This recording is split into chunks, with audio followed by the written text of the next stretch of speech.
सबसे बड़ा धन क्या है? एक बार एक शक्तिशाली राजा घने वन में शिकार खेलने गया था। अचानक आकाश में बादल छा गए और मूसलाधार वर्षा होने लगी। सूर्यास्त हो गया और धीरे धीरे अंधेरा छाने लगा। अंधेरे में राजा अपने महल का रास्ता भूल गया और सिपाहियों से भी अलग हो गया। भूख, प्यास और थकावट से व्याकुल राजा जंगल के किनारे एक टीले पर बैठ गया। थोड़ी देर बाद उसने वहाँ 3 बालकों को देखा। तीनों बालक अच्छे मित्र थे। वे गांव की ओर जा रहे थे। सुनो बच्चों, जरा यहाँ आओ, राजा ने उन्हें बुलाया। बालक जब वहाँ पहुँचे तो राजा ने उनसे पूछा, क्या कहीं से थोड़ा भोजन और जल मिलेगा? मैं बहुत प्यासा हूँ और भूख भी लगी है। बालकों ने उत्तर दिया, अवश्य, हम घर जाकर अभी कुछ ले आते हैं। वह गांव की ओर भागे और तुरंत जल और भोजन ले आए। राजा बच्चों के उत्साह और प्रेम को देखकर बहुत प्रसन्न हुआ।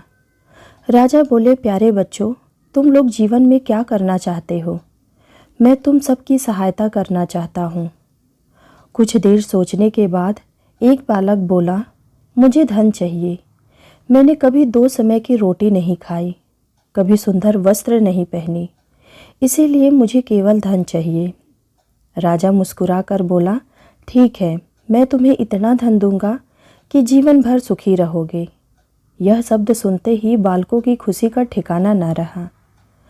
दूसरे बालक ने बड़े उत्साह से पूछा, क्या आप मुझे एक बड़ा सा बंगला और घोड़ा गाड़ी देंगे? राजा ने कहा, अगर तुम्हें यही चाहिए तो तुम्हारी इच्छा भी पूरी हो जाएगी। तीसरे बालक ने कहा, मुझे ना धन चाहिए ना ही बंगला गाड़ी, मुझे तो आप ऐसा आशीर्वाद दीजिए जिससे मैं पढ़ लिख कर विद्वान बन सकूं और शिक्षा समाप्त होने पर मैं अपने देश की सेवा कर सकूं।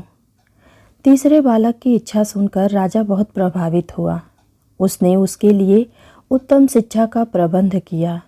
वह परिश्रमी बालक था, इसीलिए दिन रात एक करके उसने पढ़ाई की और बहुत बड़ा विद्वान बन गया।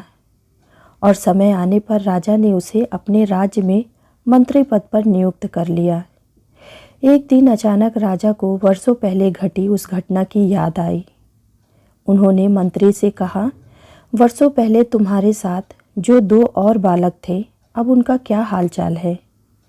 मैं चाहता हूँ कि एक बार फिर मैं एक साथ तुम तीनों से मिलूं।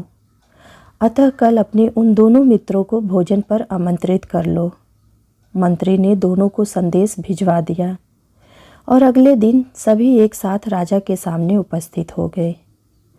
आज तुम तीनों को एक बार फिर एक साथ देखकर मैं बहुत प्रसन्न हूँ।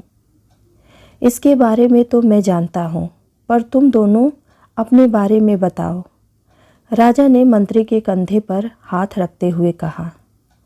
जिस बालक ने धन मांगा था वह दुखी होते हुए बोला, राजा साहब, मैंने उस दिन आपसे धन मांगकर बड़ी गलती की।